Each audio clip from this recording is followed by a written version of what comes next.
Welcome to EncycloHub. Here we are discussing MA Psychology. Questions. Before starting this, I want to share something. We provide all type of question solution in PDF and handwritten. Also, if you need answers of any type of subject or course, you can contact us on our WhatsApp number 900-936-8238. Now question. Answer the following questions in 1,000 words each. 3 times 15 is equal to 45 marks. 6. Describe language development in children, highlighting its components.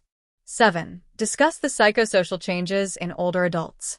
8. Describe the challenges and issues faced by an adolescent. Section C. Answer the following questions in 50 words each. 10 times 3 is equal to 30 marks. 9. Concept formation.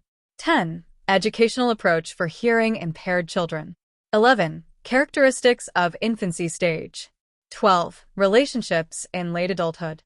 13. Growth spurt. 14. Identity crisis. 15. Critical periods during development. 16. Formal operation stage. 17. Nature versus nurture debate.